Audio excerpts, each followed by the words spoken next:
Hey everyone. Ready to dive into this nature versus nurture thing? Yeah, the big one. It is. So, we're looking at this book called Luck is Inherited today. Okay. It's written by two authors, actually. One Mhm. is a best-selling author and the other's a geneticist, so. Sounds like an interesting combo. It is. I think we're going to get some pretty cool insights. We're going to look at like how much our genes actually, influence who we are, what it all means. Right, right. Yeah. It's really amazing how much we're learning about genetics these days, but Yeah. it's definitely not as simple as just saying, oh, genes determine everything. Yeah. It's more like they kind of set the stage, and then Yeah. our experiences, our environment, all that comes into play too. Okay, that makes sense. But I gotta admit, when I first heard that even fingerprints are like mostly determined by our genes, I was like, what? Oh, right. I mean, they're supposed to be, like our unique identifiers. Yeah, and they are unique, even identical twins who share 100% of their DNA, right? They actually have slightly different fingerprints. No way. Yeah. Huh. So it turns out that like tiny little variations in the womb environment, like, even just slight differences in pressure or the, nutrients and things like that, Mm-hmm. that can create those unique swirls and ridges that we see. Wow. So even with something that seems as like fixed as fingerprints, it's still this mix of Right. nature and nurture. Huh. Exactly. Yeah. Makes you wonder about other traits like intelligence. Like how much of that is already like pre-programmed in us? Well, the research actually suggests that intelligence, at least the way we measure it with IQ tests, it's about 54 to 80% heritable. Wow. Okay. And what's even more interesting is that this genetic influence, it actually gets stronger as we age. Really? Yeah. So it's not like, our environment becomes more influential over time. Because I always thought, like, as we learn and grow, our experiences would shape us more than our genes. It is really fascinating, Yeah. right? And it kind of raises questions about how we think about education and things like that. Yeah. Think about it like a child's early academic performance. Yep. That might be influenced more by their parents, how involved they are, or the learning environment they're in at home. Mm-hmm. But then as they become teenagers, like in adolescence, Yeah. their genes seem to play a bigger and bigger role. Huh. It's almost like these, genetic predispositions get unlocked at different points in our lives. I like that. It's like a switch flips, You see a kid suddenly, like, excelling in math or music in their teens, and it's like, whoa, where did that come from? Right. But maybe it was there all along, just, waiting for the right time to come out. Yeah, precisely. And this idea that, genetic predispositions can be unlocked, it applies to, all sorts of traits, not just academics. Think about athletic ability or artistic talent. Yeah. The right coach, the right art class, the right opportunity. It could be all it takes to bring out someone's natural, abilities. Okay, now for a topic that we have to be a little careful with, the book, it mentions the bell curve, Oh. which looks at this, well, pretty controversial topic, I guess you could say, Hmm. about differences in IQ scores among racial groups. Right, yeah. This is definitely a sensitive area. Yeah. And it's really important to understand all the nuances, of the research that's presented in that book. Mm. The authors, they present data that suggests average IQ scores can differ between racial groups. Yeah. But, Ugh. we always have to remember correlation doesn't equal causation, right? Right, right. And the authors themselves, they emphasize that IQ is just one measure, Yeah. of human potential. And we all know that, different groups excel in different things. Think about just like the incredible variation we see in physical abilities and strengths in different populations, right? Yeah. Like reducing someone to a single IQ score, that doesn't even begin to tell the whole story. No, not at all. And it really, focusing only on IQ ignores all the other talents and skills and types of intelligence that we see in humans, right? Yeah. That contribute to all the diversity and achievement that, we see in the world. So even though genetics might, play a role in intelligence, it's just one piece of the puzzle. Right. What about personality? Are our personalities just hardwired into our DNA? Well, personality traits, like if you're outgoing or introverted, agreeable, argumentative, all those things, they have an estimated heritability of about 40 to 60%. Okay. So that's less fixed than intelligence, Hmm. but it still suggests that genes have a pretty big influence. Okay, so it seems like we might be born with certain, like, tendencies, Hmm. but there's still room for us to grow and change. Oh, absolutely. Yeah. And adolescence, those teenage years, they're super crucial for personality development.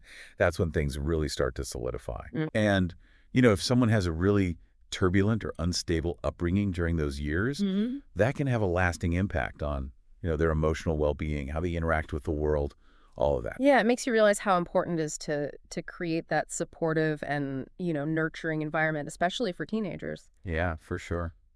So speaking of environmental influences, let's talk about something that might surprise people. Weight. Okay. It turns out weight has a surprisingly high heritability rate, It does, yeah. even higher than intelligence. Better than intelligence, yeah. Wait, really? Yeah. Wow. That kind of goes against everything we hear about willpower and, making healthy choices and all that. I know, right? But the research shows that our genes, they really influence our metabolism, how we store fat, our overall body composition, all that. Mm, It's not as simple as just calories in, calories out, right, you know? right. So while lifestyle choices definitely matter, our genes are kind of creating this, like, powerful starting point. Yeah, they really are. And I think this knowledge can be empowering too. Instead of blaming ourselves or others for weight struggles, Mm.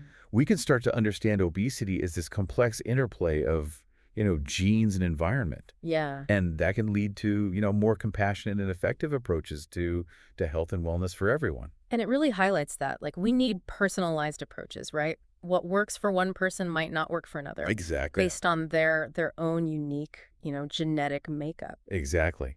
And this understanding, it extends to other areas of health as well, Yeah. especially, inherited diseases and mental health conditions. Right, like addiction or mental illnesses. Yeah, Knowing our family history, it can help us, be proactive. exactly. For example, if a child has a family history of alcoholism, limiting their exposure to alcohol, especially during those teenage years when the brain is still developing, Yeah. that can be absolutely critical to preventing addiction later on. Wow. So it's like having a heads up about potential challenges and being able to, take steps to maybe avoid them. It puts some of the power back in our hands, even if we can't, change our genes. Exactly. Exactly. This knowledge empowers us to make informed choices and, potentially change our course. Okay, before we wrap up this first part, I got to ask about something that really caught my eye. Apparently, musical talent has the highest heritability of all the traits we've talked about, like 92%. Isn't that amazing? Incredible. It really underscores, how powerful genetics can be in shaping those abilities. It makes you wonder how many, incredible musicians are out there Yeah. just waiting for the right, environment to bring out their talents. Yeah. And yeah, this brings us back to that idea of early intervention and exposure, right? Mhm. Providing children with access to music, art, sports, all those enriching experiences, it could be the key to unlocking all these hidden talents that they have, whatever those might be. Wow. This has been eye-opening already, and we've only just started. We went from fingerprints to intelligence to personality, weight, even musical talent. Uh-huh. I know, right? It's fascinating to see just how much our genes can influence who we are, but it's not like this deterministic thing either. We're not just like robots programmed by our DNA. Exactly. And that's a really key takeaway here. It's all about the interplay, right? Yeah. Nature and nurture. We have a genetic blueprint, but we also have this power to shape our own lives Yeah. through the choices we make, our experiences, how we interact with the world. And that knowledge, it has like implications for everything, Yeah. from how we think about education to, personal growth, even social policies. Oh, absolutely. Yeah. Really challenges us to think about, how we can create environments that allow everyone to reach their full potential. We've covered so much in this first part of our deep dive into luck is inherited. I know. We've seen how our genes can affect, well, so many parts of who we are, from our fingerprints to our personalities. But we've also seen how, this understanding doesn't limit us. It empowers us, to make informed choices, shape our own destinies. Absolutely. Yeah. We've really only scratched the surface here. Yeah. Join us for part 2, where we'll keep exploring this nature versus nurture debate, and we'll dive into some even more fascinating concepts. We'll take a closer look at the world of twin studies, examine the ethics surrounding genetic research, and hopefully leave you with some thought-provoking questions to ponder. All right, we're back. So in that first part, we talked about how genes influence our traits, from fingerprints to, well, even weight. Yeah. And we saw it's not a simple nature versus nurture. It's this super interesting mix of both. Yeah. So where do we go from there? Well, one way to really see this interplay in action is through twin studies. Oh, yeah, twin studies. They offer a really unique window into, the roles that both genetics and environment play.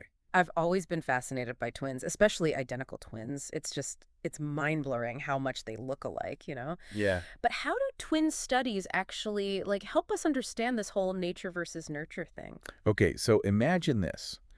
You have identical twins separated at birth, right? And they're raised in totally different environments. Right. So they share 100% of their DNA. Right. But their upbringings, their experiences, everything else is different. Okay.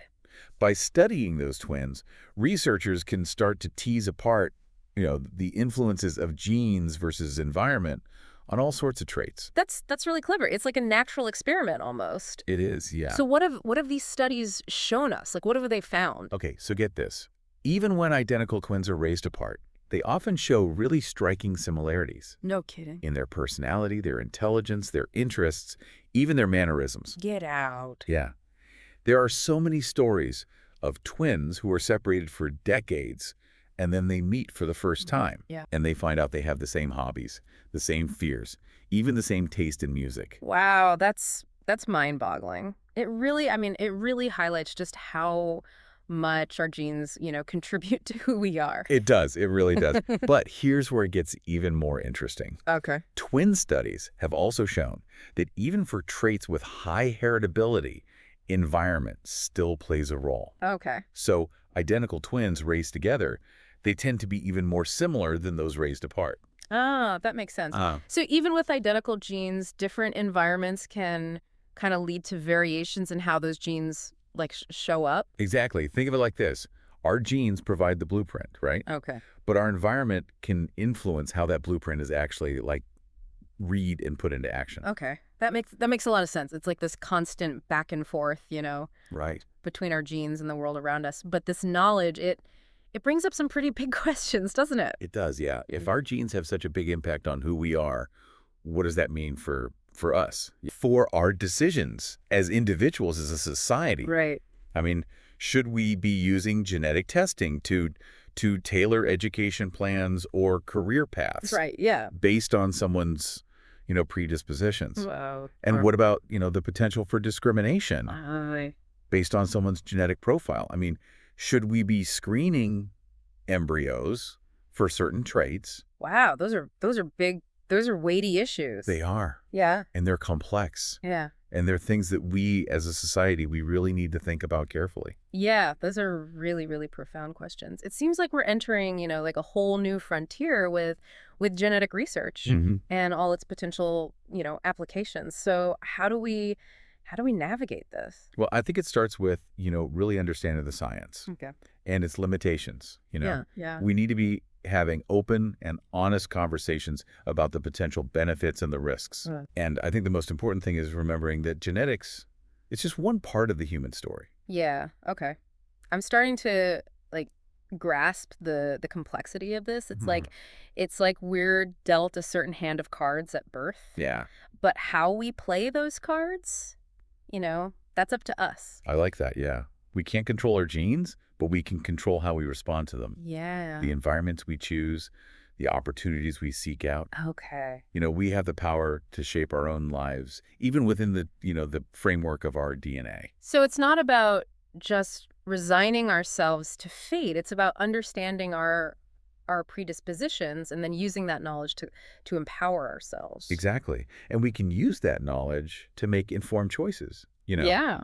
about our health, our education, our careers, even our relationships. Yeah. This deep dive, it's not about limiting ourselves, it's about empowering ourselves. I'm rethinking so much about how we approach, personal development, societal structures, all of it. It really challenges that idea of a one-size-fits-all approach, doesn't it? Yeah. If everyone is born with their own unique set of, genetic predispositions, shouldn't we be focusing on identifying those and nurturing them Right. Yeah. instead of trying to fit everybody into the same mold? It makes sense. Maybe instead of pushing every kid to be, a math whiz or a science genius, We should be letting them explore all sorts of subjects. Like, Letting them discover what they're naturally good at. exactly. Yeah. Imagine the possibilities, Yeah. If we could create schools and workplaces that actually embrace those differences, Right. and allow each person to thrive based on their unique talents and passions, we could unlock so much human potential. Wow, that's an inspiring thought. It's like shifting from a world of limitations to a world of, just like possibilities. It is. And the shift, it starts with this understanding, this, nature versus nurture interplay. It's not about picking a side. It's about embracing the complexity Yeah. and, using that knowledge to create a better future. This deep dive has really opened my eyes to the power of genetics, but it's so much more than just saying our genes control everything. Right. We have agency. We can shape our destinies even within, that framework of our DNA. Absolutely. And that's a really powerful message. Right. This knowledge, it allows us to make informed choices, to be proactive, Yeah. to create environments Yeah. that help people reach their full potential. I mean, we've covered a lot of ground, from fingerprints to twin studies to the ethics of it all, but our exploration, it isn't over yet. We're back for the final part of our deep dive into luck is inherited. And I gotta say, my mind is like swirling with all this stuff about nature and nurture. We've seen how genes shape our traits. We've learned about those amazing twin studies. Right. But there's this like one big question still hanging out there for me. Oh, what's that? Well, it's the question of free will. If our genes have this huge influence on who we are, Yeah. do we really have control over our choices, our actions? I mean, it's like a pretty fundamental concept. It feels kind of philosophical even. It is a complex one. Yeah, And, philosophers have been debating this for centuries. I bet. There's no easy answer, but we can look at what we're learning about genetics to try to understand it better, Okay, so what does genetics tell us about free will? Well, there's some who say that our genes, they kind of predetermine our behavior, Huh. essentially making free will an illusion. Wow. Others believe that we can actually override our genetic predispositions and make conscious choices. Okay. So, there's evidence to support both sides. So it's like a nature versus nurture debate within the nature versus nurture debate. Yeah, kind of, huh? So how do we make sense of it all? Well, think of it this way. Your genes, they might create certain tendencies or inclinations, but you still have the power to choose how you respond to those impulses. Okay. It's not a simple this or that. So even if someone has a genetic predisposition towards, let's say, anxiety, they're not automatically doomed to live a life full of fear and worry. Exactly. They might experience those feelings more strongly Right. or more often than someone who doesn't have that predisposition, but Yeah. they can learn coping mechanisms, develop strategies to manage it. Okay. They have a choice in how they respond. So it's not about pretending our genes don't have any influence. Right. It's about recognizing that we have the power to shape our lives, Mm-hmm. even within those genetic boundaries, Yeah, I think you said it perfectly. It's a powerful message of hope and possibility, really. This whole deep dive has been such a whirlwind. I know, right? I feel like I have a whole new way of looking at this nature versus nurture thing. It's not about, taking sides. It's about understanding this back and forth, how it makes us who we are. Absolutely. Yeah. And it's an understanding that can empower us Mm-hmm. to make better choices, not just for ourselves, but for society as a whole, What do you mean by that? Well, if we understand that people are born with different genetic predispositions, Yeah. it can change how we approach everything, from education to healthcare to the justice system. Mm-hmm. It raises questions about fairness and equity. How can we create systems that truly work for everybody? Man, those are big questions. It feels like we're on the edge of a whole new way of understanding human behavior. It's an exciting time. Genetic research is opening up all these new frontiers. Yeah. And it's really important that we approach these advances thoughtfully, ethically. We need to be inclusive. So where do we go from here? I mean, we can't change our genes, right? So can we do? We can focus on what we can control. Our environment, our choices, our habits, our mindset. We can choose to be around positive influences. Engage in things that bring us joy. We can build those healthy coping mechanisms that help us get through tough times. It's about taking ownership of our lives. Right. Understanding what we're predisposed to and then working with it to create, the best version of ourselves. Yeah. Exactly. Yeah. You can't control the genes you're born with, but you can control how you live your life. Wow. This whole deep dive has been like a journey of self-discovery for me, and Yeah. and it's made me realize how much more there is to learn. That's the amazing thing about knowledge, isn't it? It's a never-ending journey. Mm. The more we learn about this interplay of nature and nurture, Yeah. the more we realize how much we still don't know. It's pretty humbling, actually. This has been a fantastic conversation. Thank you so much for sharing all this with us. It's been my pleasure. I always love talking about this stuff. And to everyone listening, Mm. keep asking questions, keep learning, Mm. and keep exploring all the incredible possibilities that you have within you. This deep dive into luck is inherited has given us a lot to think about. It reminds us that our genes, they play a big role in who we are, but they don't define our destiny. That's right. We have the power to make choices and shape our lives. So get out there, explore, discover what you're capable of.